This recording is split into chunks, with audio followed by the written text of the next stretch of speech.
Dark desire episode 4 की शुरुआत होती है फ्लैशबैक से, जहां हम देखते हैं कि एस्टेबन, लियो, ब्रेंडा और अल्मा एक जगह बैठकर अल्मा और लियो का 10th वेडिंग एनिवर्सरी की पार्टी मना रहे होते हैं। फिर सीन आती है प्रेजेंट डे में, जहां एस्टेबन अल्मा को कहता है कि तुम शादीशुदा हो और एक बच्चे की माँ हो, फिर भी किसी अजनबी के साथ शारीरिक संबंध बनाई। तो अल्मा कहती है कि मैं क्यों नहीं कर सकती, ये क्या बस तुम मर्द ही कर सकते हो, एक अजनबी की। और मैं आकर्षित हुई और ये हो गया बस। एस्टेबन अल्मा से पूछता है वो आदमी कौन था। एस्टेबन कहता है कि मैं तुम्हारा दोस्त जैसा हूँ, मुझे बस इतना जानना है कि वो कौन था।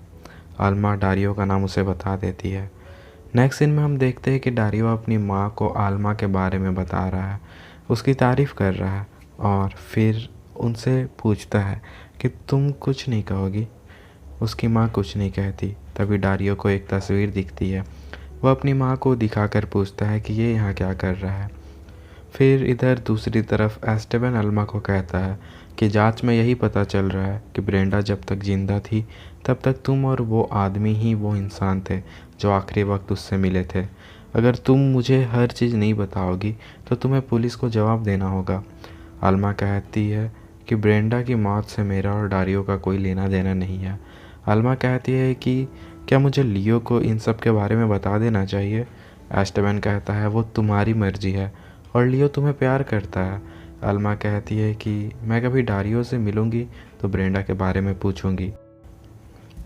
दूसरी तरफ हम देखते हैं कि लियो अपने असिस्टेंट को कहता है कि हम गुलदार जरा जा रहे हैं, आल्मा को हमारे बारे में जो सोचना है सोचने दो। फिर हम देखते हैं कि डारियो अपने माँ की केयर टेकर को वो आदमी की पिक्चर दिखाकर पूछता है कि ये यहाँ कहाँ से आई। तो वह कहती है कि मुझे नहीं पता, मुझे लगा कि इसे तुमने वहाँ रखा था। सीन के हिसाब से ऐसा लग रहा है कि उस पीक में जो इंसान है वो डारियो का पिता है।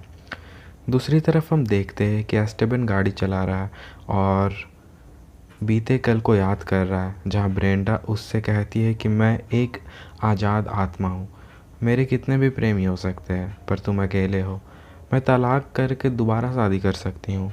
तभी ब्रेंडा के फ़ोन पर उसका पति का कॉल आता है, तो ब्रेंडा एस्टेबन को जाने को कहती है। एस्टेबन जैसे ही घर से निकल कर दौड़ना शुरू करता है, तभी पीछे से एक आदमी उसके पैरों पर गोली मार देता है और फिर वो आदमी अंदर घर में चला जाता है। फिर सीन आती है प्रेजेंट डे में, जहाँ हम देखते हैं कि एस्टेबन तभी वहाँ उसका दोस्त वो पुलिस ऑफिसर आता है, वेल्जो। फिर दूसरे सीन में हम देखते हैं कि जोई अपने दोस्त से पूछती है कि तुम ऐसा क्यों कर रही है, तुम्हें पता है ना मुझे लड़कियों में इंटरेस्ट नहीं है। जोई को लगता है कि वो किसी लड़के के नाम से अकाउंट बनाकर उसे मैसेज कर रही है। तो उसकी दोस्त कहती है कि मैं नहीं जानती कि तुम किस एनिमस के बारे में बात कर रही हो, क्योंकि वो जो अकाउंट है वो एनिमस नाम से है और मैं ऐसा नहीं कर रही। नेक्स्ट सीन में आल्मा डारियो को फ़ोन करती है पर डारियो जानकर उसका फ़ोन नहीं उठाता है। फिर हम देखते हैं कि एस्टेबन वेल्जो को कहता है कि केस बंद कर दो, क्योंकि इस वजह से दो औरत की ज़िंदगी बर्बाद हो जाएगी। एक की तो मौत हो गई है, उसकी नाम पे दाग लगेगी, और दूसरी औरत की पूरी ज़िंदगी बर्बाद हो जाएगी। वेल्जो ये मान जाता है। नेक्स्ट सीन में हम देखते हैं कि लियो आल्मा को कहता है कि मैं किसी काम से बाहर जा रहा हूँ, कुछ दिनों बाद आऊँगा। फिर तभी वो देखती है कि कार में उसके असिस्टेंट भी है, पर यह बात लियो आल्मा को नहीं बताता कि वो उसके साथ जा रहा है। उधर हम देखते हैं कि एस्टेबन आल्मा की यूनिवर्सिटी पढ़ने वाले लोगों के नाम सर्च कर रहा है, तभी वहाँ डारियो का नाम उसे मिलता है।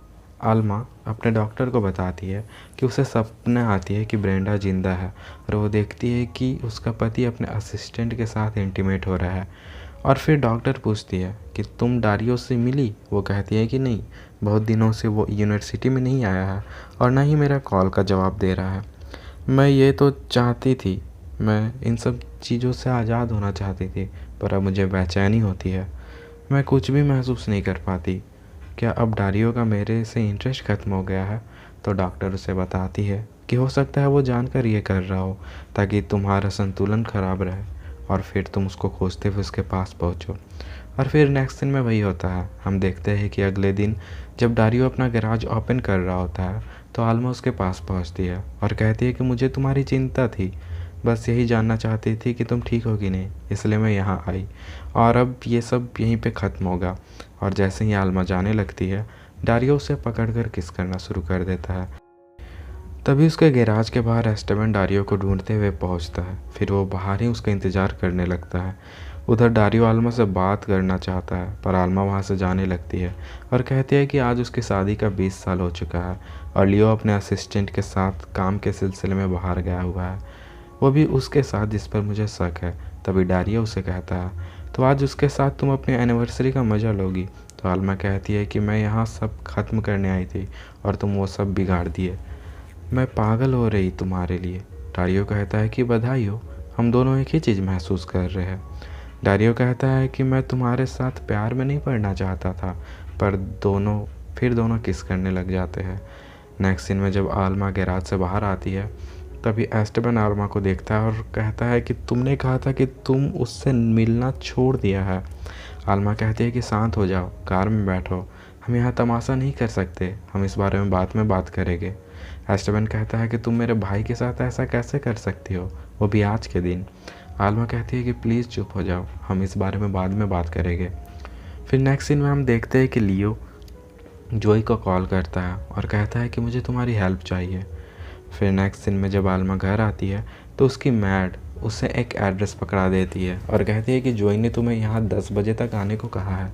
आल्मा पूछती है कि क्या लियो का कोई कॉल आया था। मैड कहती है कि नहीं। फिर नेक्स्ट सीन में हम देखते हैं कि लियो अपने असिस्टेंट के साथ एक होटल में है। तभी आल्मा लियो को कॉल करती है, पर लियो कॉल रिसीव नहीं करता है। फिर हम देखते हैं कि जोय अपने स्ट्रेंजर फ्रेंड को मैसेज कर रही है। वो स्ट्रेंजर और कोई नहीं, डारियो है, जो कि उसका मैसेज को इग्नोर कर रहा है।